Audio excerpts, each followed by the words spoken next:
faith stories.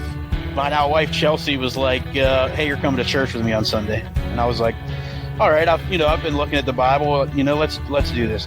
Fishing memories. When I first started, I was just fish, focus on the fish, focus on the fish. And I see the kid catch a fish, I'm like, good job, perfect, awesome.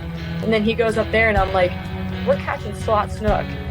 And this kid's up here going, oh, the breeze. I'm like, this is exactly what it's about. Meaningful conversations.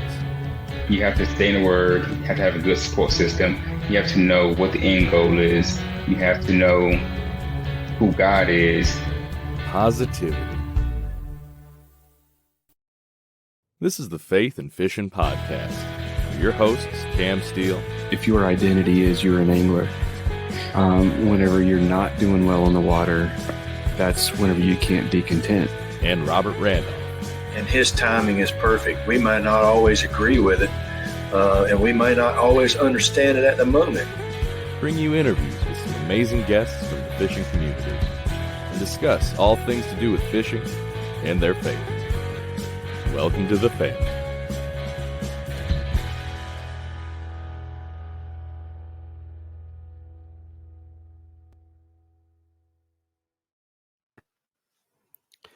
Hey y'all, welcome back to the Faith and Fishing Podcast. I'm Cam.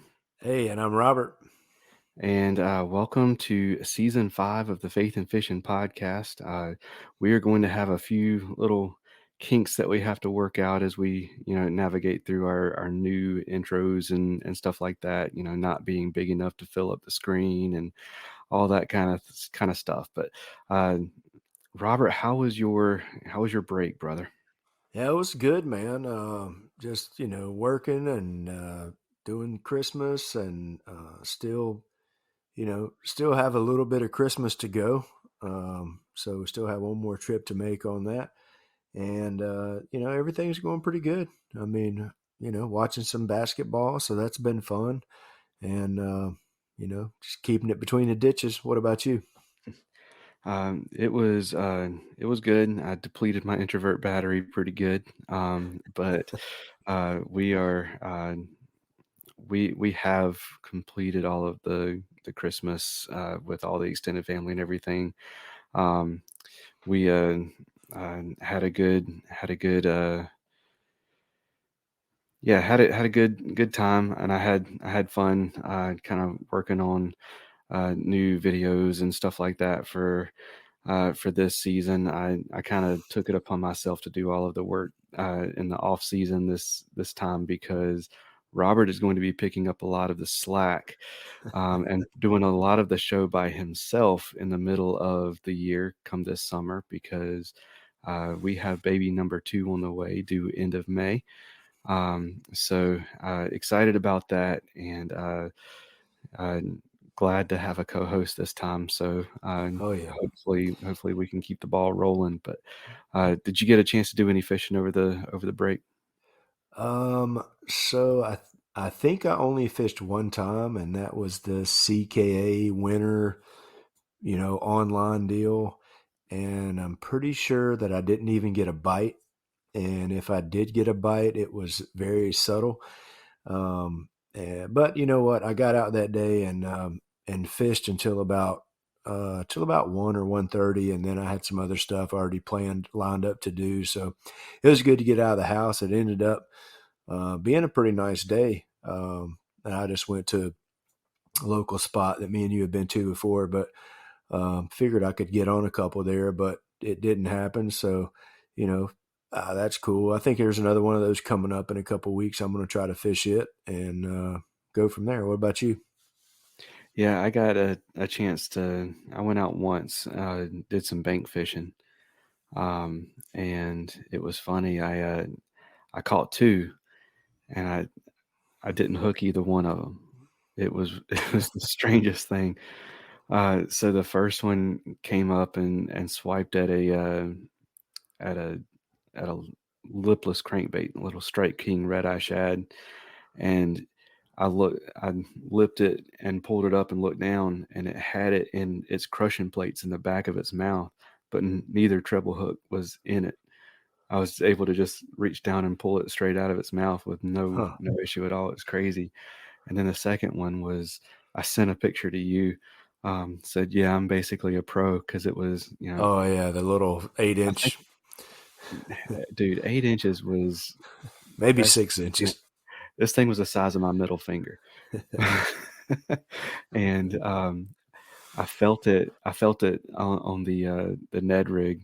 So I set the hook, and I forgot I was using a Ned rig, and it went flying up into the air, and because it bit the tail of it and didn't get the hook, and it went flying up into the air, and I caught it in my hands. There you go. So some fun little catches there, but I did want to kind of make a couple announcements first. Thank you to everyone who listened to the show, whether you discovered it in the off season or whatever, and went back and listened, or maybe you're just getting caught up. We we are rolling. I haven't even looked at YouTube numbers from over the break, but on the podcast platform alone, we're up over 10,100 listens. So really awesome there. And wanted to say thank you to Save Your Outdoors, Omnia Fishing, Get Outdoors Pedal and Paddle, Mr. B Lure Company, Jade's Jigs, for their continued support. And I wanted to introduce a new sponsor for the season, Nakwa Adventure Gears, or Adventure Gear. It turns out I had been I had been saying it wrong this whole time. It's not Nakua, it's Nakwa, like aqua. Nocturnal Aqua is the combination there, because they kind of got their start doing like underwater Board lighting lights. for board lights and stuff for stand-up paddle boards and their kayaks and stuff. And so I had been using their batteries for a while. A 12 volt 10 amp hour battery that fits in the palm of your hand. I mean, it's powerful stuff. And then like even their 20 amp hour battery is still 4 pounds. So Yeah. I mean, I thought I had mine laying right here. I had it earlier in my hand. I've been using it to recharge phones, and took it on a trip so we could charge multiple phones at the same time. So it came in handy. absolutely, man. Well, I tell you what, I don't want to have this intro go too crazy. So we're going to thank Get Outdoors real quick, and then we are going to get our guest introduced for this episode. Get Outdoors Pedal and Paddle is one of the largest canoe, kayak, and cycling retailers in the Southeast, with a huge selection of kayaks, canoes, bikes, and all the accessories needed to experience paddling and cycling comfortably and safely. Get Outdoors helps to expand and educate the paddling community through their free demos held on local lakes in the Greensboro, North Carolina area, and through in-store clinics and on the water courses and demos. And we'll even get your new boat rigged up for kayak fishing for you. Stop by the shop in Greensboro, North Carolina, or visit them online at shopgetoutdoors.com to be wowed by their selection. All right. So I did also want to mention, if you are someone who's into podcasting, or you're doing like your YouTube channel or something, and you want to work with a phenomenal voiceover actor, check out Jonah Houtz. That's Houtz, and it is, I want to say it's HOUTZVO.com or something like that. I'm going to check it real quick. But he was just a kind of an up and coming guy, and phenomenal. It's not what I just said. So I don't know what it is, but I will We'll check that out and get him a shout Yeah. out. But I was going to say that sounds really good. So yeah, he was phenomenal to work with in terms of professional, and just he's got a great voice. So I feel like I've got a decent voice for that kind of thing too, but I didn't want it to sound like me. And even when I'm trying not to make it sound like me, like it I still can sounds tell it like you. sounds like me, even if Yeah. somebody else can't, and that bugs me. So Um, so yeah, big shout out to Jonah Houts there. And you can also go to voices.com and search Jonah Houts there. And that's another way you can get a hold of him. But anyways, this episode we have and I am rusty because I did not ask him how to pronounce his name. So I'm going to hopefully not butcher it here. But we've got Hunter Baughman on. Or Bowman, or he's gonna set us straight whenever he gets in here. But something that a lot of people don't know about me, at least whenever they first look at me, is that I have partial paralysis in my left hand, and I was born that way. Never was able to move certain joints in my fingers and stuff. I don't even have creases there because I've never been able to move them, like the creases that you have in your hands, like. Uh, if you look at my left one there, like I don't even have the creases there, and uh, whenever it's always been something special to me to watch somebody who is an overcomer, and do the things that they are for whatever reason either told or believed that they couldn't do.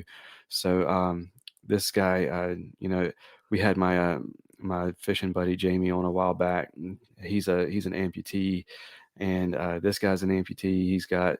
Um, he's got a little less functionality than I do in one of his hands, but I'll let him introduce himself and kind of give us the real pronunciation of his name.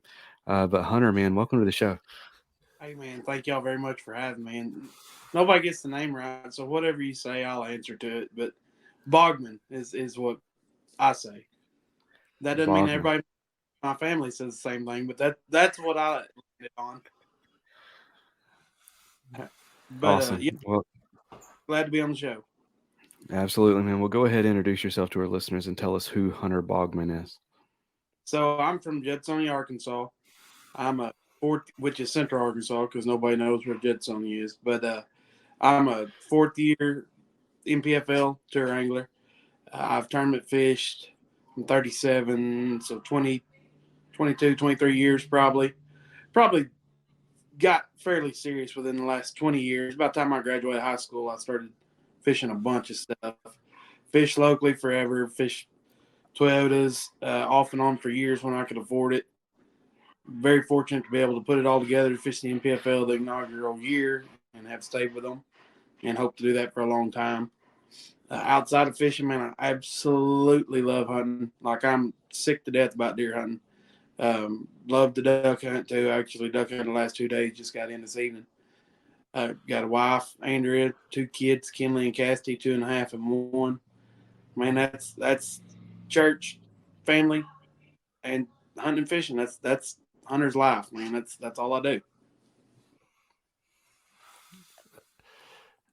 Awesome. Well, I don't know that we've ever had anybody on from the NPFLs, so we may have some of our listeners aren't into tournament fishing. Some of them are they're saltwater guys. They don't really pay any attention to the bass side of things. So let us know what the NPFL is and kind of how you got into that. So the NPFL is National Professional Fishing League. It's a national level, is what it says, national level fishing tour, similar to the Bass Elites or the Major League Fishing Bass Pro Tour or their invitationals.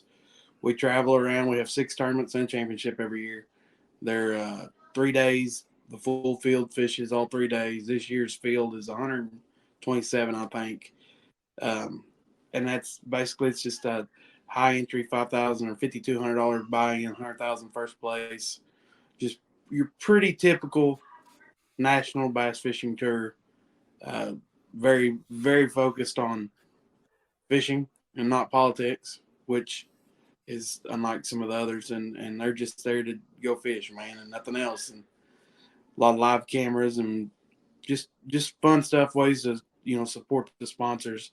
They what they do, they have an angler application process, and they they go through all of them, and I mean, there's definitely people skilled enough to fish that don't qualify. They want a family type atmosphere, and I love that. I think there's 4 owners in the NPFL. I think of them as family at this point. They're great people. I love the atmosphere they keep with the anglers they keep, and it just continues to grow every year. And man, I love it. It's good stuff. That's awesome. Hunter, hang on just a second, man. Okay. And so for those of you that don't know, NPFL, I'll throw this in there.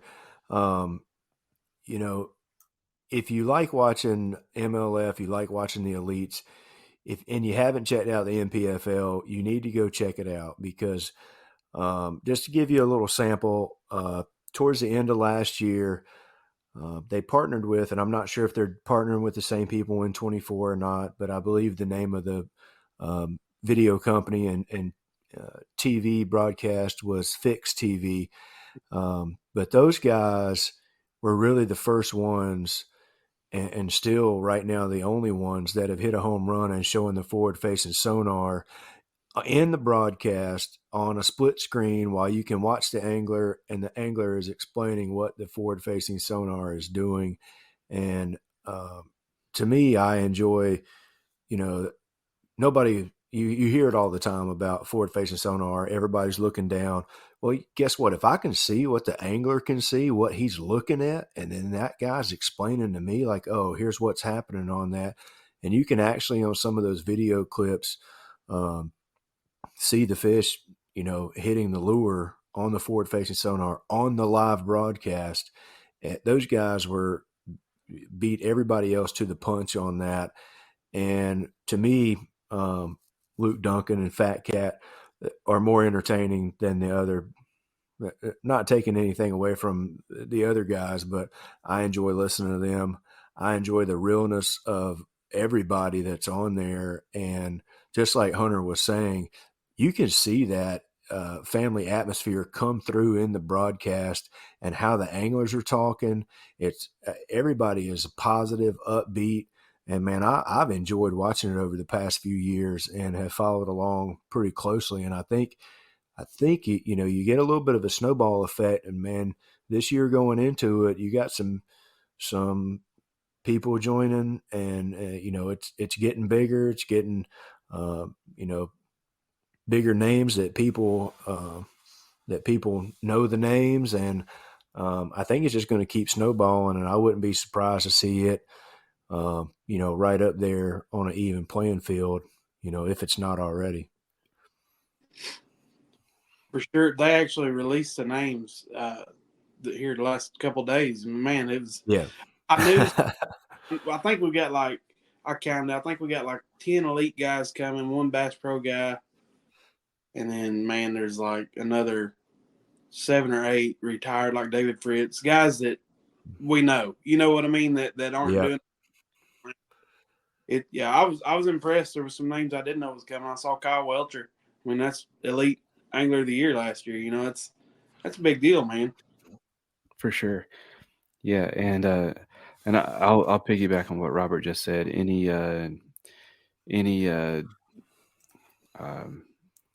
bass tournament that's going to be televised, if you're going to have someone like Fat Cat Newton being your commentator, you're going to be in good shape. It's like the difference between watching a basketball game where Charles Barkley is a commentator versus Marv Alberts. It's nothing against Marv, but you're just going to have a lot more fun when Barkley is commentating. Man, I agree. I knew who Luke was through his podcast and stuff, but I didn't have a clue who Fat Cat was. And when I got accepted to the field, it was almost a year ahead of time when I knew I was going to fish. And when they announced Fat Cat, I'm like, who is that? And I watched some of his videos, and I was like, what are we doing? I thought this was supposed to be serious. I love Fat Cat, the man. But, and I've watched Fat Cat be able to change who he is and not be have to be a crazy guy anymore. And he's so good at what he does. and he was good at being that person too. But now he's B. He's not Fat Cage. They just call him B a lot of time. And he's done really good, man. Yeah, it's been fun to watch that transformation, and it's been fun. I like to follow him, and I think he's a good dude. So it's a good spot for him. For sure. Absolutely. Well, let's get back to talking about Hunter a little bit. So kind of give us your background. How'd you get into fishing, and what made you decide to get into the tournament side of things? So, as you hit on a little bit, I'm an amputee below both knees. I've got no fingers on my left hand, partial fingers on my right hand. And growing up, that's just, I grew up in an outdoor family. That's what we did. And we didn't, like, my dad never fished a tournament. It was, whatever we caught. If it was a brim or if it was a 8-pound bass, it was dinner. That's just how my family was. But I grew up doing the hunting and fishing thing. Excuse me, I'm still getting over the flu.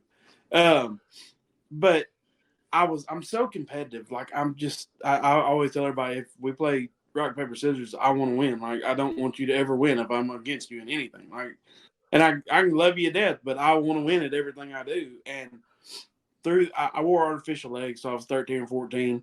I played soccer and basketball through junior high, and I wasn't competitive. Like that's not, I was not at the level I wanted to be competitive at it at all.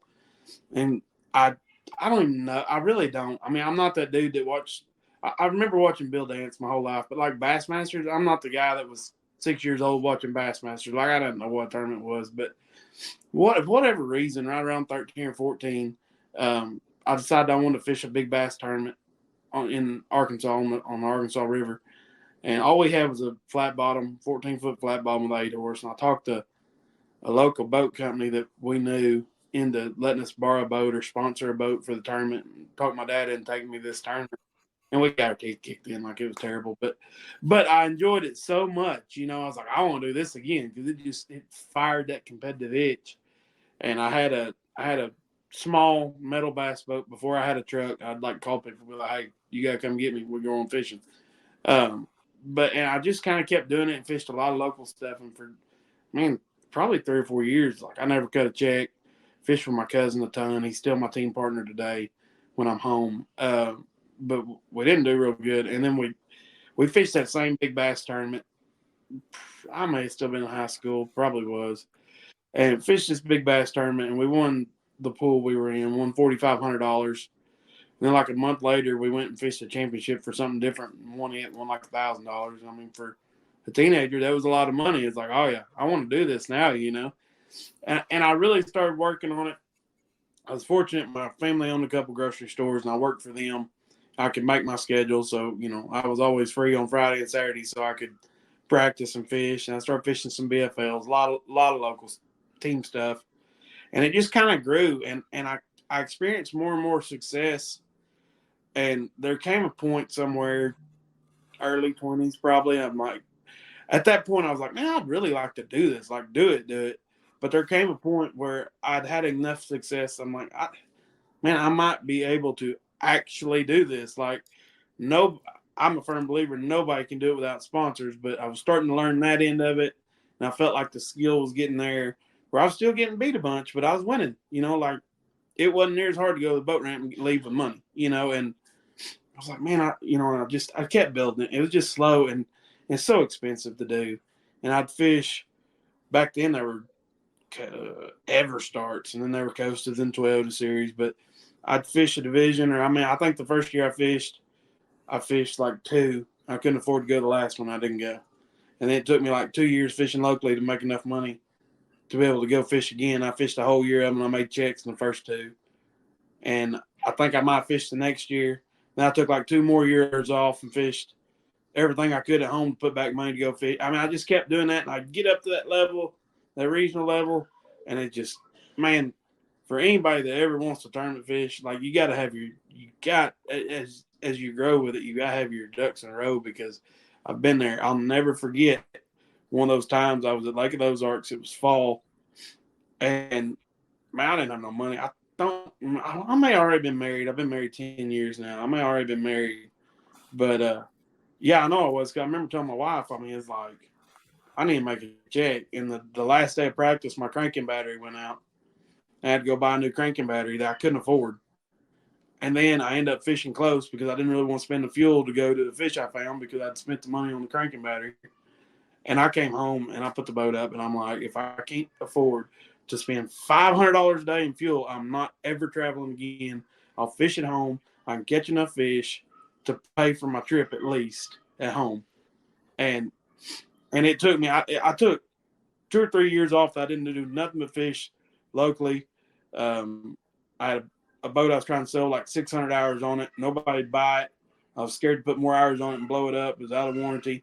I had a little metal river boat. I ended up spending the entire like a year or two fishing out of this river boat at home team stuff with a $50,000 basket sitting in the shop because I didn't want to put any more hours on it.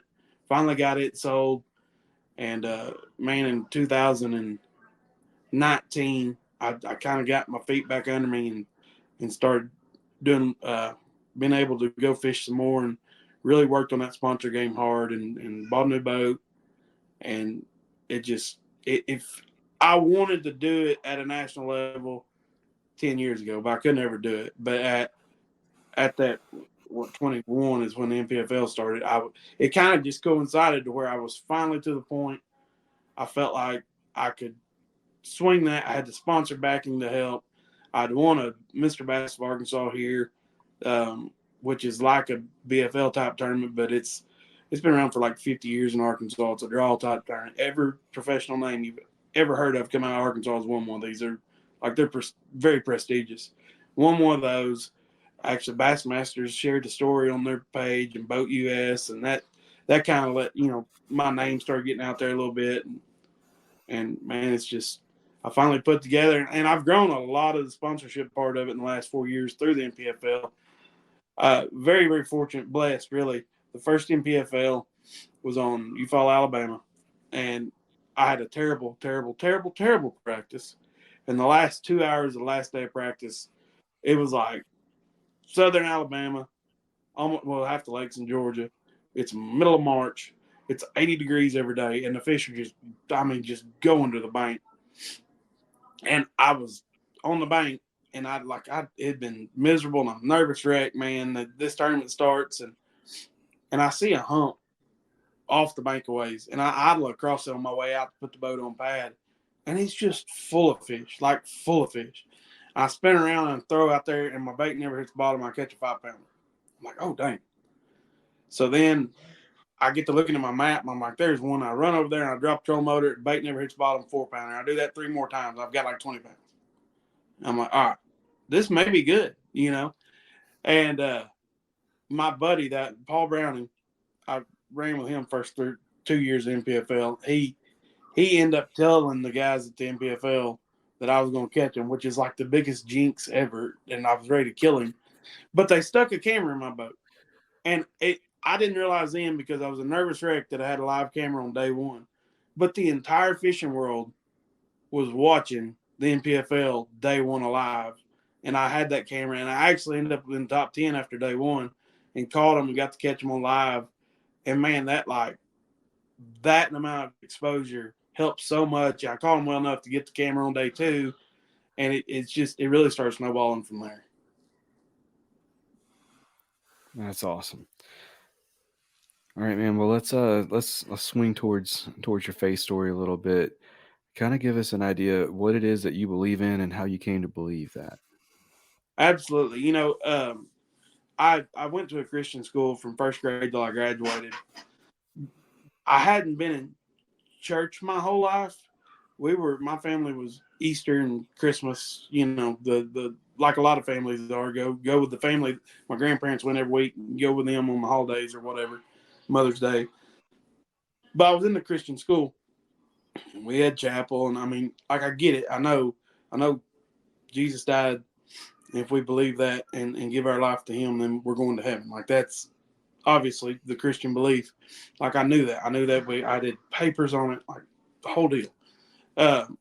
But and I didn't mind going to church. I had nothing against it. It just, my dad worked so hard growing up that he was off Saturday and Sunday, and Sunday more than Saturday. And that's the day we were able to go hunt or fish or whatever. And a lot of times, I remember when I was real young, he was working nights, and like he'd get off on Sunday morning or Saturday morning, and he'd take me fishing for 3 or 4 hours, come home, sleep, and do it again, But so that was kind of my faith, and I became a Christian at 7, and I do some public speaking. I always tell everybody this, like it's absolutely great when your kid. I can't wait till my kids are able to do it, but when they give their life to God, but it's almost generic, and I don't mean that in a bad way, but especially somebody that grows up around it at that 6, 7, 8 years old. I don't even know really how old, but I was in that age.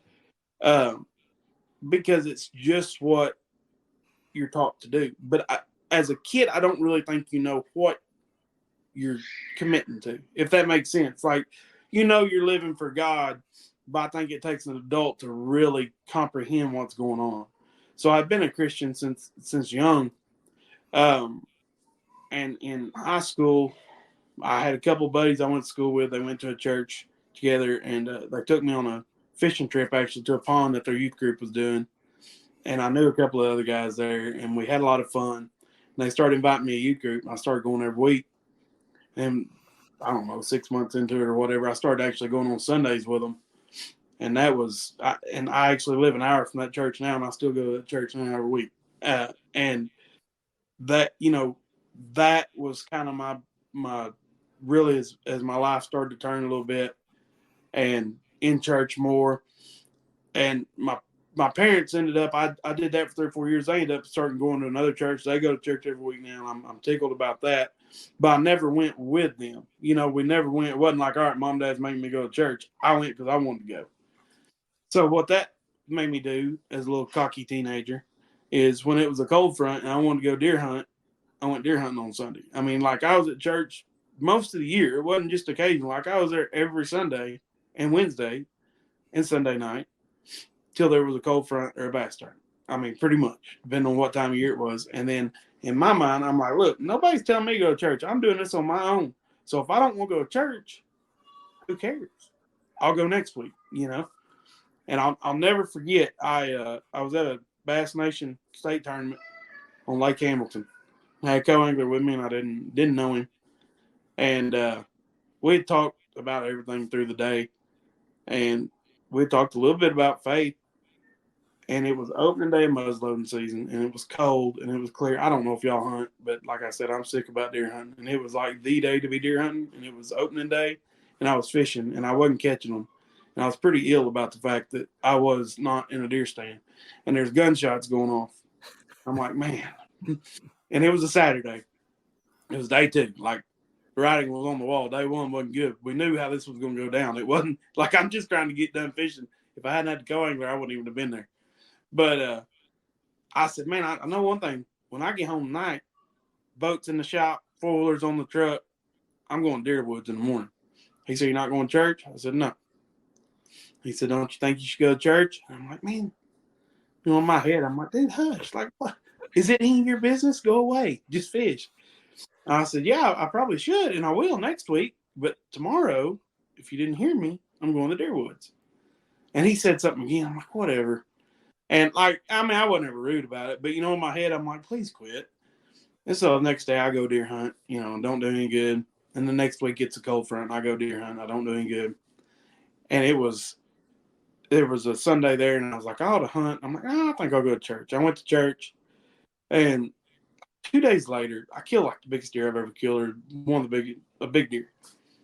And that's like a lot of people, it's not that obvious, right? But I'm kind of stupid sometimes, so it needs to be that obvious. So God's like, hey, stupid, look, if you'll put me first, I promise you, I will take care of everything you want. Not what you need, but I'll take care of your wants, And that was my turning point. That was my point where I'm like, let's give this a shot, see if this works. And that was it did. I mean, it was so obvious. And that's why I tell people when I go speak at different youth groups and church deals, I'm like, it's not always that obvious, but it's that true. Regardless, it's that true. And if you will put him first, it tells you in the Bible that he will fulfill your wildest dreams.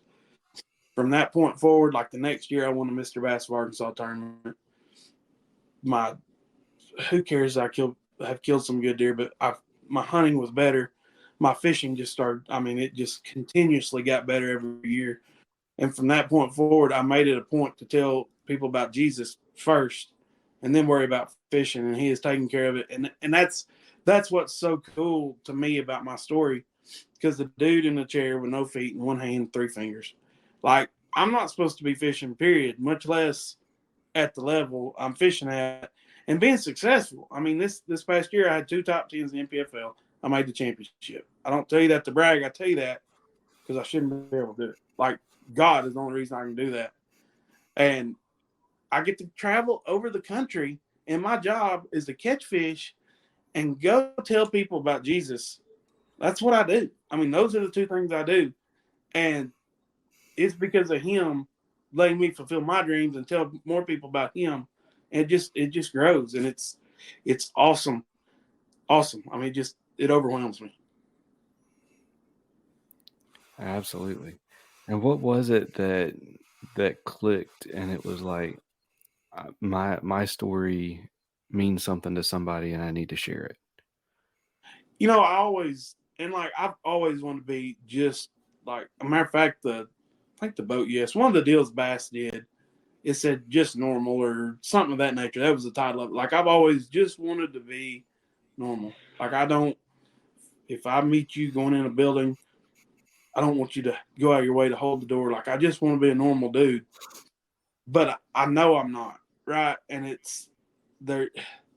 Even though I want to be, I'm not. And that's why I tell everybody, I'll see somebody and they'll be like, hey, I met somebody that knew you, and they'll tell me a name. I'm like, I don't remember them, but they're probably not legless. I mean, they probably remember me because I'm the only legless guy that was at the tournament that day. You know, I mean, it just sticks out. And it's a story that can be shared so easily and so obvious. I mean, it's anybody gets it. I can go talk to middle schoolers and tell it to them in a way they get it, because the dude in the chair is catching fish. And of course, every time I do question and answer, they want to know how much money I make. You know, and I was fortunate enough to win a Toyota Series a couple years ago, and you know, you can tell them that I won 40,000 at one time. And they're like, "Oh my gosh, he's won $5 million." But, but you know, it's such an obvious story that clicks with kids and adults, and it's so easy to tell. And it's not. I mean, I've never been trained to be a public speaker. I've never had one class ever about it. I didn't even make it through college. I dropped out. But it's so easy because it's my story. I don't have to have notes. I don't have to fake any, like, it's the story I know, because well, I tell everybody, I hope y'all enjoy hunting and fishing. That's what we're going to talk about. You know, that's what I tell them every time I start one. And it's just so easy that it clicks for everybody.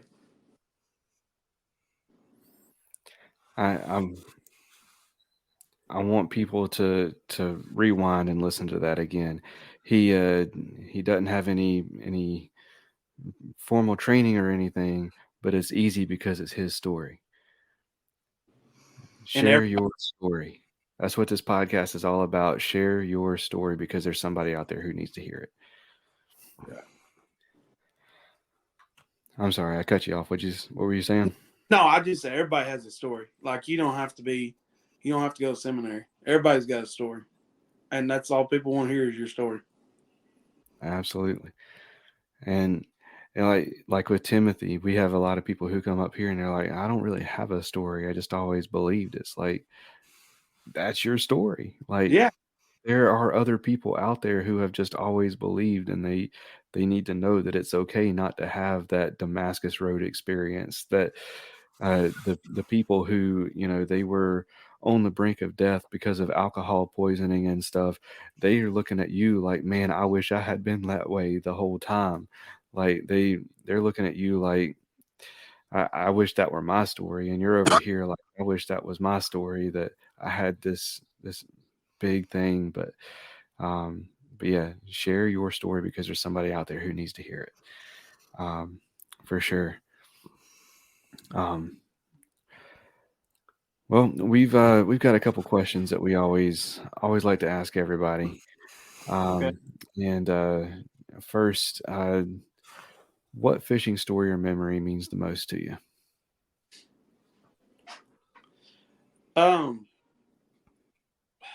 Man, that can go a couple different ways. In the competitive side, winning the Toyota Series was so special to me.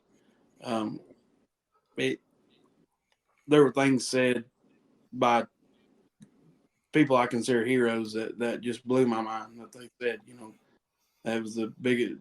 Multiple people had said Mark Rose. I consider him a friend. He posted this big long thing about the biggest accomplishment in professional fishing history or something. And I don't think there's other things, but I mean, it's just so overwhelming to see my friends and the community. So on the competitive side, that would be it. Man, it's hard to beat the memories of my grandpa and my dad and me in the boat, in a 14-foot boat catching crappie. I mean, my grandpa's been passed away a few years now. Wish I'd go fishing with him again, And my dad and I get to fish a few times a year, but hard to beat those for just memories. Absolutely. Yeah. Absolutely. And then the other question is, it was when you're out on the water, and it could be fun fishing or it could be with a co-angler. What's usually a conversation that you guys strike up? What are you guys talking about when you're out on the water? It's funny, if they deer hunt, we don't hardly talk about fishing at all. Because if I could deer hunt all year, I wouldn't even own a boat. Hunting or fishing, if it's like my cousin, somebody we fish with a lot, the conversation goes everywhere. Just I talk to him every day anyway, so it's all over. But like with a co-angler, I try to fit my faith in there somewhere. I'm not a preacher, and I don't want to preach to anybody. But curiosity killed the cat, and everybody's going to ask at some time about why. I don't even know if I said it on y'all's. I had bacterial meningitis when I was 9 months old. It's why I'm an amputee. But they ask, and it's a great way to throw it in there. Yeah. Absolutely. All right, man. Well, we are getting ready to dive into our What's Your Favorite segment. It's pretty self explanatory. I'm just going to ask you your favorite in a few different categories. So we are going to get that started now. It's time for What's Your Favorite, powered by Nakwa Adventure Gear. Power that fits in the palm of your hand.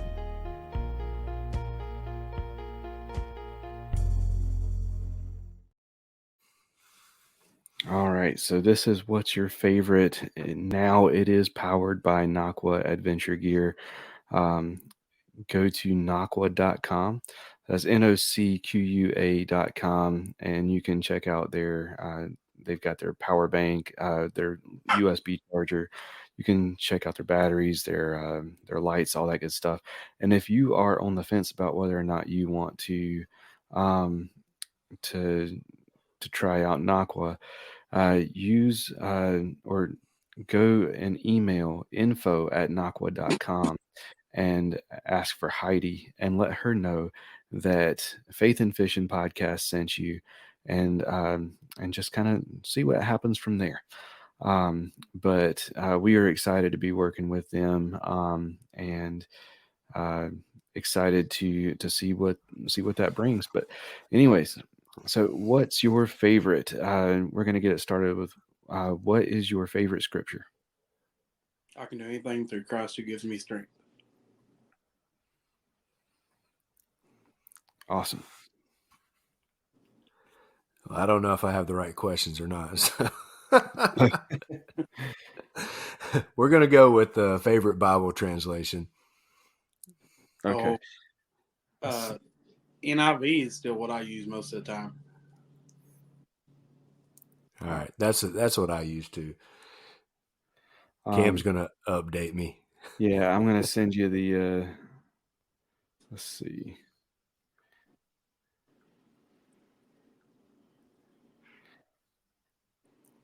Yeah, I got them somewhere. Anyways, while we are waiting, Sorry, roll with it. Your favorite story from the Bible.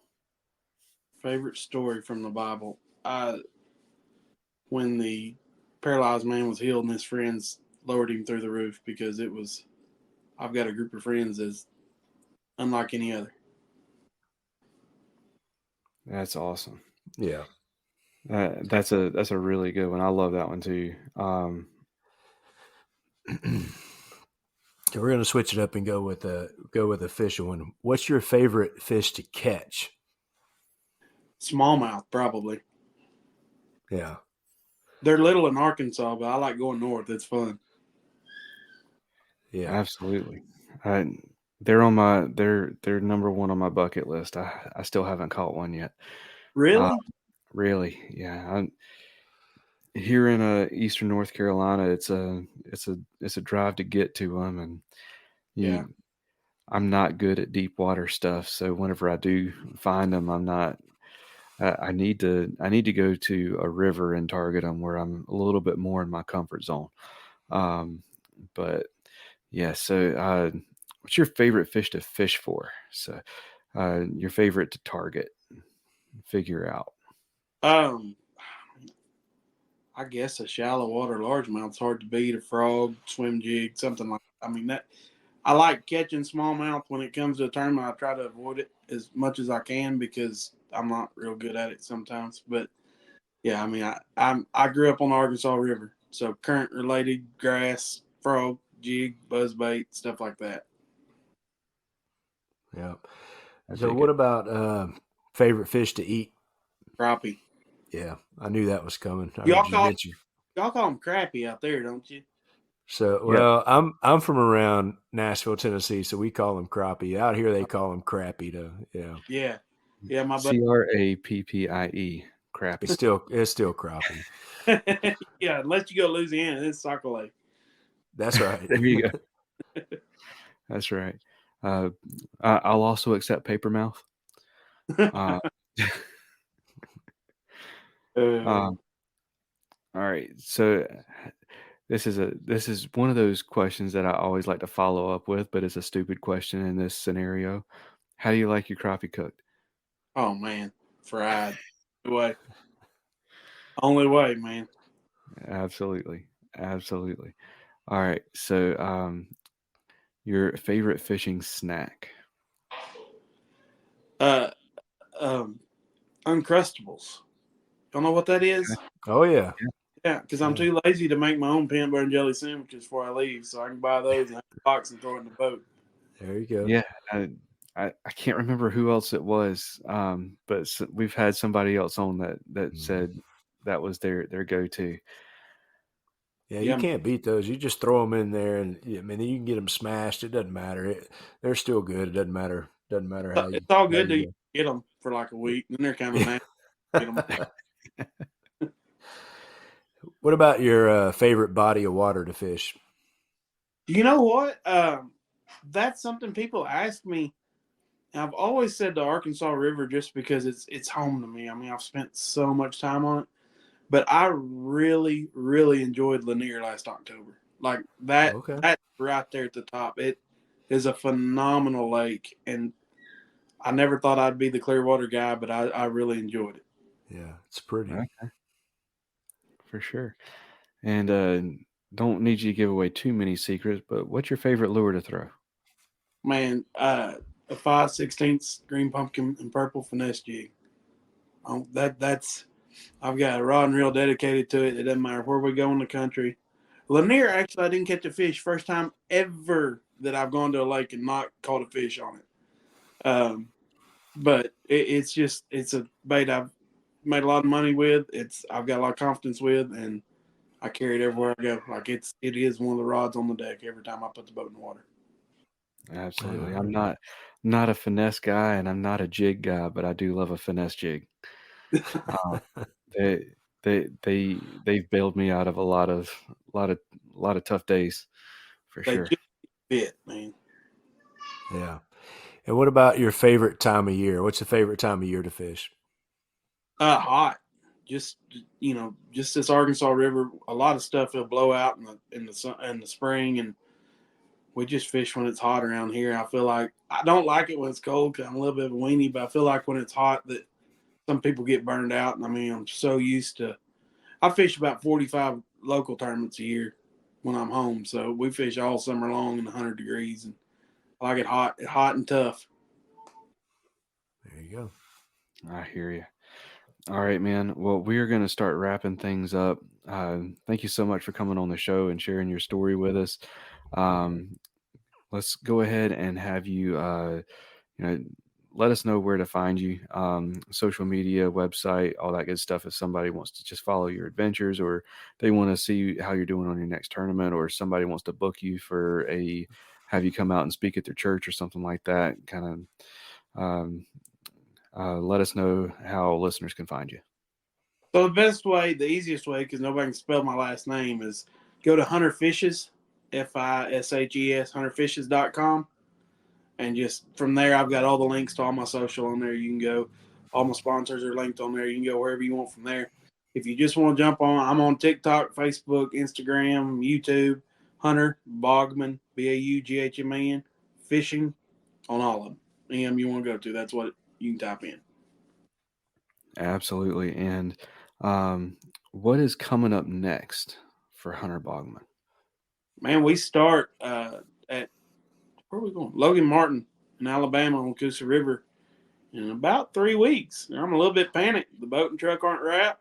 My stuff's not ready, and we're fixing to hit the road. So that is the agenda. I got my duck hunting out of the way. That is the agenda the next 3 weeks.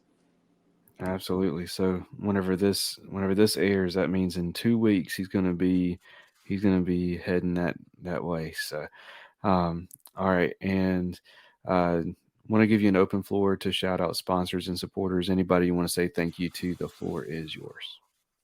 Absolutely. Diaz Scrap Metal is my title.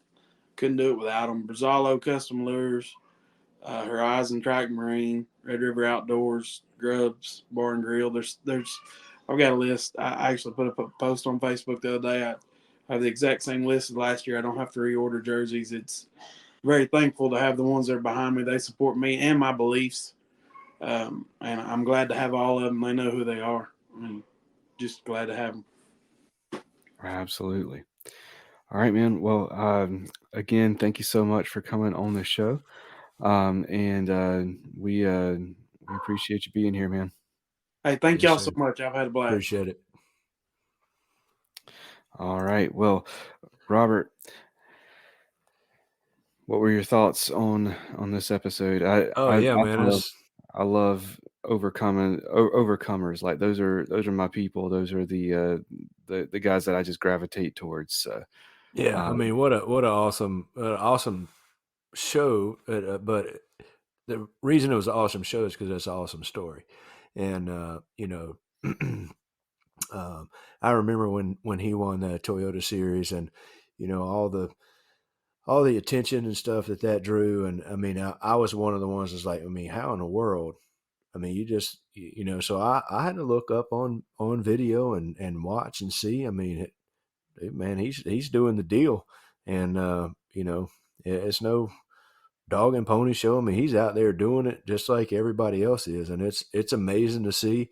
And, what a great story. And, we'll have to have him back on because I got a bunch of hunting questions. I didn't want to go like, the Faith and Fishing and Hunting show, for the first one out of the gate for the year and just blow it up. But I have several hunting questions that would be good. So we'll have to have him back on. Absolutely. All right, man. Well, you want to close out the first episode with a prayer, man? Sure. Yeah, I'll close it out. Dear Lord in heaven, thank you for this day. Thank you for the opportunity that this new year brings to reach people and to get other anglers' message out there, and to just provide a platform that people can come and get some positivity and hear people's faith story. And, hopefully we can encourage people to get closer to you. And please watch over everybody that's starting the new fishing seasons, tournament seasons coming up. Let them travel safely, and let our actions and their actions bring everybody closer to you. In Jesus Christ's name we pray. Amen. Amen. All right. Well, that is going to do it for this first episode of season 5. Y'all take care and God bless. Awesome.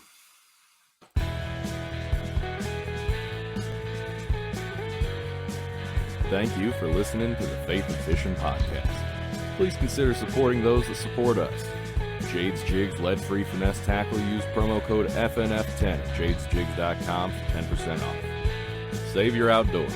Stop losing your gear. Use promo code FNFP15 at saveyouroutdoors.com for 15% off. Omnia Fishing.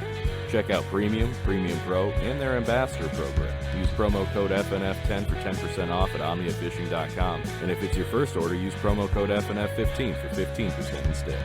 Mr. B Lure Company. High-quality handmade baits made right here in the U.S. MrBLureCompany.com. Use promo code faithnfishn pod for 15% off your first purchase. Get outdoors, pedal, and paddle. Check them out at the shop in Greensboro, North Carolina, or at shopgetoutdoors.com for all your paddling and cycling needs. And Nakwa Adventure Gear, lighting, power, and all the connectors at nakwa.com. Please rate, review, subscribe on whatever app you're listening on. That's going to do it for this episode. Y'all take care and God bless.